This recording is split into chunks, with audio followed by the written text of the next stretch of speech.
I wrote a thread on X a couple weeks ago that did very well. It got a lot of attention. And it was about the four things I learned from Eckhart Tolle, a very popular mainstream spiritual teacher, if you don't know who that is. The four things from him that fixed my mind forever. So, I want to talk about that. And I want to start by answering why I wrote that and what it relates to in my life. This goes back way down back to 2017 when I was in high school, and I was sort of experiencing my first bout of psychological suffering and pain. I was very, very obsessed with self improvement, but not in a healthy way, to a point where I was very restrictive and manipulative on my diet, very conscious in the way of how I came across to people. And I was constantly on this cycle of trying to get there to the destination of, I guess, look at my YouTube channel name, The Optimal Henry, before realizing that I already was that. Wow, full circle. I was walking down this caffeinated, delusional road of frantic self-improvement and frantic insufficiency. And one of the main problems here was negative thinking, compulsive negative thinking. So this is going to be the constant inner criticism or the constant feeling of not being enough. And this isn't just a problem for me. This is possibly the most overlooked and poisonous and widespread problem in the world. Negative thinking happens privately inside your head. It's not public venue shown.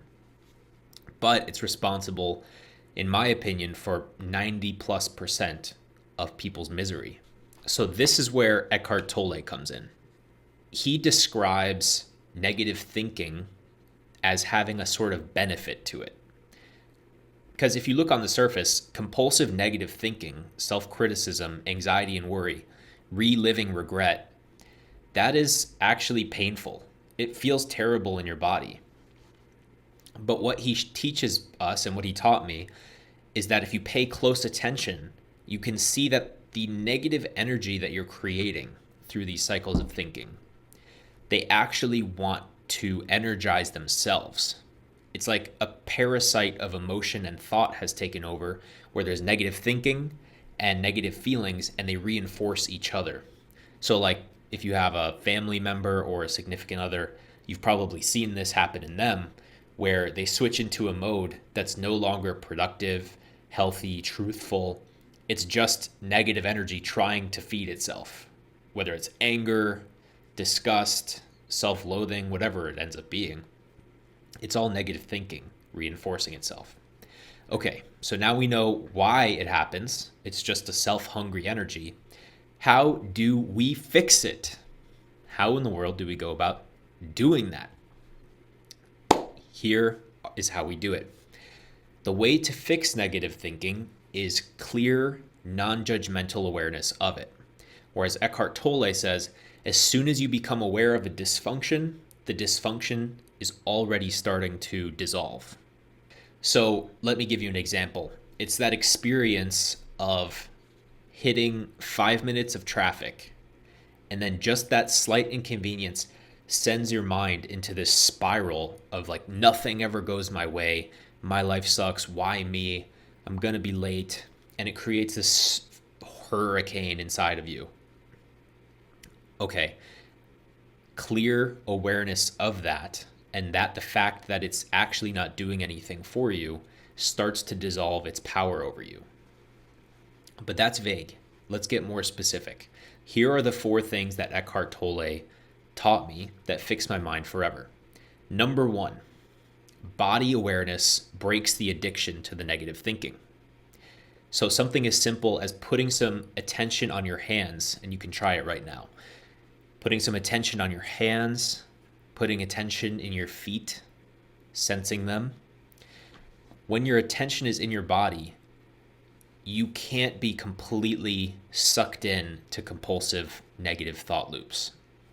And most people are so stuck in incessant thinking that they can't even feel the aliveness in their body. It's completely shut to the background most of the day, even though it feels kind of nice. And it's a space for you to share positive energy. Most people don't even have it in their awareness. So to notice your own body and the sensations is to withdraw attention away from the pain body, the painful emotion, negative thinking loop. Number 2, you are most powerful when you accept this moment as it is.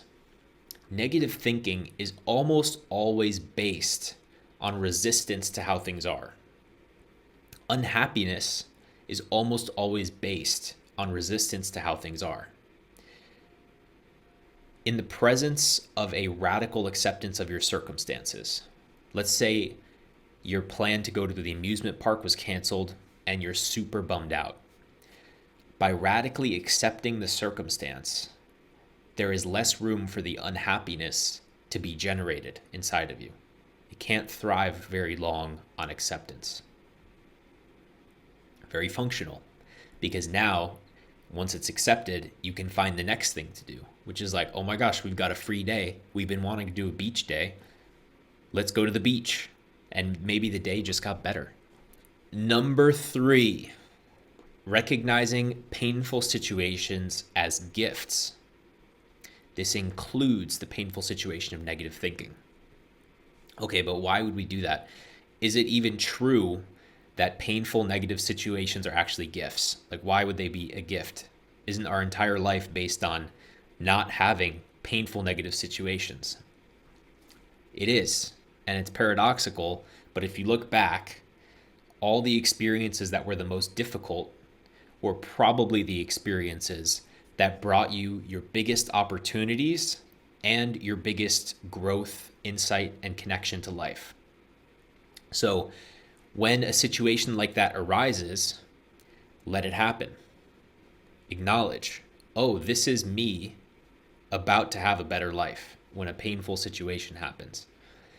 It's a way for you to practice, this is more spiritually speaking, it's a way for you to practice having a healthy relationship with life and with the present moment, which is all you ever have, by the way, if you didn't notice, when a negative circumstance appears.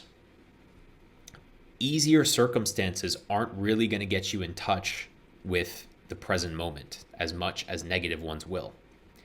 And this includes the resistance to negative thinking. So someone might say, oh shit, here I go again.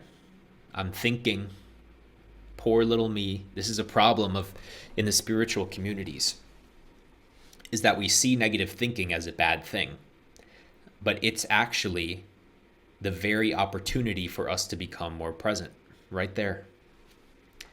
Number 4, becoming the watcher breaks this cycle. The negative thinking identity, the thoughts and the feelings that reinforce each other, are based on your idea of yourself. And what Eckhart is describing here is a shift in identity that's becoming more and more popular in our culture, as far as I can tell, where you stop identifying yourself as that which your thoughts are saying you are. Like, oh, I'm this poor little me stuck in a traffic jam, nothing goes my way, everyone hates me, whatever. I don't know what your thing is. Whatever your thing is. When in reality, the entire time that you were thinking that, there was an awareness of it. And that it would be more accurate to identify yourself as that awareness than to identify yourself as whatever your thoughts are referring as you. And that shift is extremely liberating and will take you down a road of progressive liberation from all of your negative thinking. It's a beautiful process. That's it for this video. Thank you for watching, and bye-bye, and I'll see you in the next one.